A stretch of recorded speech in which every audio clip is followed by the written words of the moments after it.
Whew, look at this pond, guys. I can't even tell that there is a pond here. The water hyacinth is just enormous. It's probably about to flower soon, which would be pretty cool, but there's just way too much stuff here in the greenhouse. I hate having to compost perfectly healthy plants like this, and so what we're going to do is we're actually going to go and we're going to start to set up a series of mini ponds. We're going to start with one today. It's going to be super simple. You can do it in probably like an hour, and it's also going to be very inexpensive. I think let's shoot for under $100. Might be a little less, might be a little bit more. That'll be the goal. I've already bought a few things in preparation for this project. So we have a couple of pond plants here. These are probably going to end up being some of the most expensive parts of the whole thing.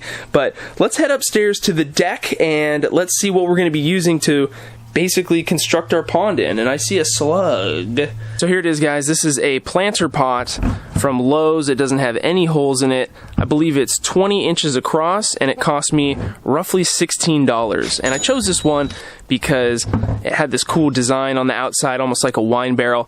I think it's just gonna look a lot better than something that's plain. I have no idea how many gallons of water this is gonna hold, but I mean, what do you think? Like 10 maybe 12 on a good day. And of course, we're just up here on the deck above the greenhouse. We got some plants and stuff up above here to complement the look here of our pond once we get some nice stuff popping up out of here. I think it's gonna look pretty good up here. I'm gonna start by just filling this thing up with water, guys. I wanna see how it behaves once it's almost full. This is just thin plastic, so, you know, it is gonna kind of push out a little bit, but I think it's gonna be all good. Alright, perfect. So we got it up to just this rim right here. We want to not fill it all the way up because we're going to be putting a bunch of stuff in here. It's going to raise the water level, but it all looks good, guys, and you know, you can use whatever you want kind of for this pond body, let's call it. There's a lot of really cool options. You know, just be creative, go to Lowe's, Home Depot, and see what they have. There's obviously a lot of unique planters out there that are pond worthy. Even if they have holes in them for drainage, you can plug those up, cover it with silicone, and still be able to do your pond. You just have to do a little bit of extra work, but this is looking pretty good. Everything is level too, which is nice. So now we're ready to move on. For this pond, we're not going to be using any kind of substrate. You can obviously go with gravel, sand. I've used even aquarium substrate in the past, but to keep the cost of this low, we're just not going to use anything. You don't have to use it. You know, if you want to put aquarium plants in this down on the bottom, then you would want to at least add some sand. That can be pretty cheap, a couple bucks if you get it from like a local rock distribution place, or if you have a couple extra bags of whatever laying around, you can throw it in there and be just fine. But again, to save some money, we're going to skip the substrate because we're only going to be using pond plants in this container. Let's head back out to the greenhouse and see what we got for plants.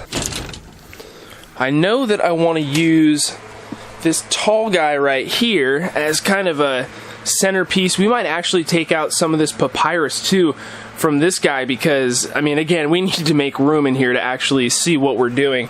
And then we also have some of the variegated water celery. This stuff is awesome and can turn even like a nice pink color on the edges. You can see there's a little bit of it there.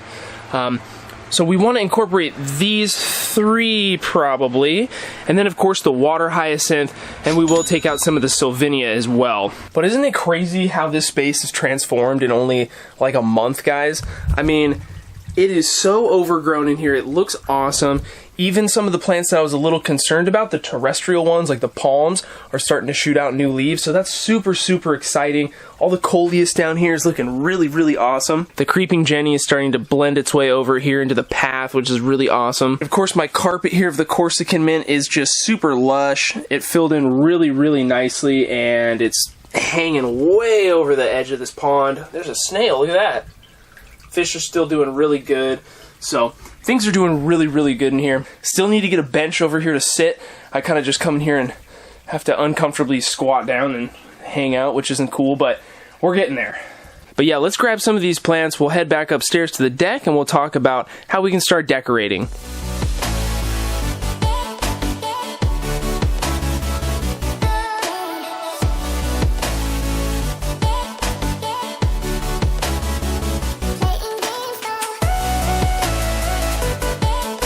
Alright, the water hyacinth and the other small floaters are in here, guys. These things are so tall that they just tip over when they're not connected to their nearby plants, but we'll see how those end up doing. I'm sure they'll be fine. Now we just have to plant our two main plants that we have here. Our predominant kind of centerpiece plant, and then this guy right over here. So depending on your pond pot, you might want to raise these plants up a little bit. You don't necessarily want them down at the bottom, because then a good portion of their foliage might be covered like they are going to be if we do that in this thing. So what you can do is you can take a pot, maybe it's a terracotta pot, maybe it's a plastic one like we have here, flip it upside down, and then put your plants up on top of it to give it some more height. These turn out to be a little bit too tall. When we do that, this plant's sticking up out of the water considerably.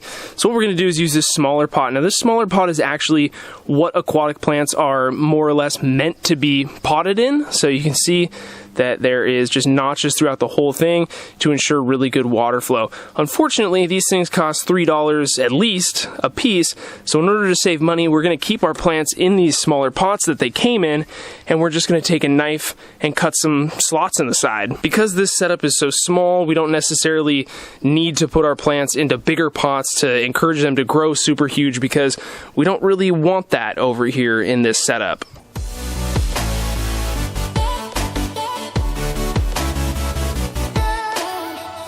Oh, there he is. I swear I just saw Chris. He just pulled back down. We'll get the GoPro here in a little bit, guys, but if you guys are curious about what fish would be good for your small pond, I think the best fish is the golden white cloud minnow. You can see them swimming around here. They're pretty much the fish that you can see. We also have cherry barbs in here.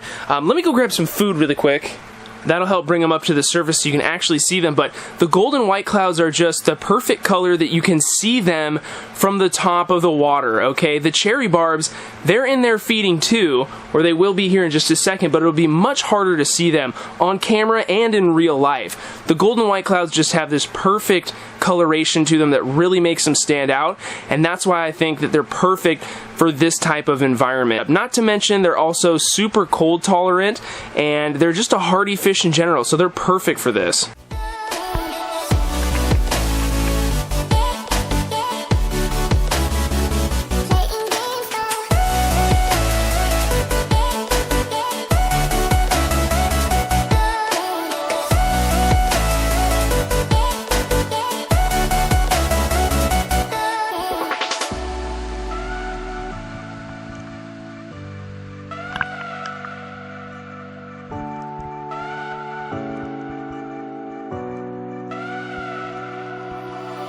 There's no denying what we want.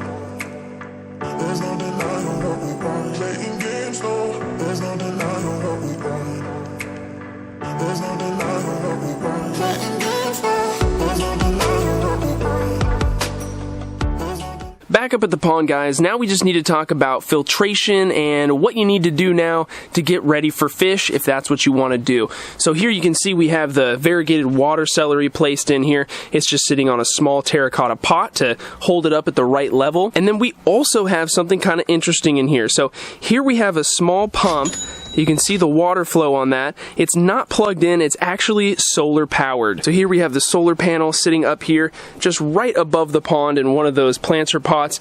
And I have it here, not tucked away yet, because I just wanted to be able to show it to you guys. We are gonna hide this thing in the back. I chose to go this route because I just didn't want to have anything plugged into this. Now, if I didn't care and I had easy access to an outlet, I'd just use any other type of aquarium pump. I would use something small like one of these Oase Optimax pumps.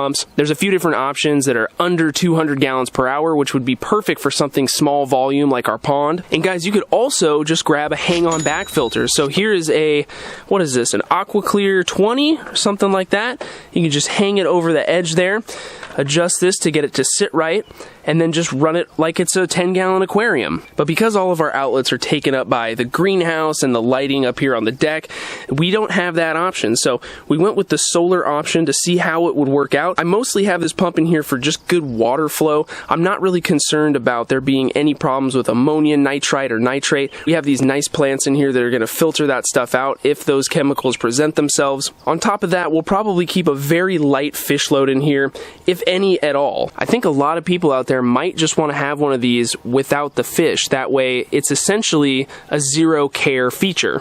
So for those people, the solar pump would be a perfect option, and so far, it's working. One thing I will say is that the pump only runs when the sun is directly hitting this thing. If it's nighttime or even getting close to the nighttime, then this pump will shut off, it'll kind of pulse a little bit, and it'll eventually stop working. So just know that it's only going to be circulating water when it has sun on that solar panel. So guys, the last thing you need to do is just dechlorinate your pond water, and if you are going to be adding fish, consider adding in some beneficial bacteria so that you can get those fish in your pond a little bit sooner. Here I'm going to be using some Fritz Pond Guard to get rid of the chlorine, and I'm going to be using Turbo Start to introduce our live bacteria culture. For this size of a planter pond, I wouldn't add any more than 5 or 6 of those golden white cloud minnows. At the end of the day, I would just treat this thing as an outdoor, roughly 10-gallon aquarium as far as stocking goes. One last kind of fun add-on, guys, is this little light here. It's a fully submersible LED light that has a remote to control the different colors. This is kind of a fun thing to just throw in there. I'll show you how this looks. You just put it down there in the bottom of the pond. Takes 3 AA batteries, it's all sealed up, and then we can go ahead and turn it on there. That's just some white light, and at nighttime, this is a really cool feature. I'll put a link for this as well as all the other things that we've talked about so far today down in the description, so you can check those out if you're thinking about setting up one of these little deck ponds. So yeah, that's pretty much it, guys. The mini deck pond. I think the total came out to about 75 bucks, which gives you about $25 of wiggle room to get more pond plants, get a little bit of a better pump or filter. So you have a little bit of room there if, again, your budget is only 100 bucks. Don't forget that all of the Pond Season 2 videos are in a playlist that I have linked at the top of the description, so you can follow along and check out all the videos we've done so far this year, including building the greenhouse and getting that whole environment set up if you haven't already. Thanks so much for watching, guys. Don't forget to subscribe. If you're new, hit the notification bell so you know when the next video comes out. I'll see you in the next one.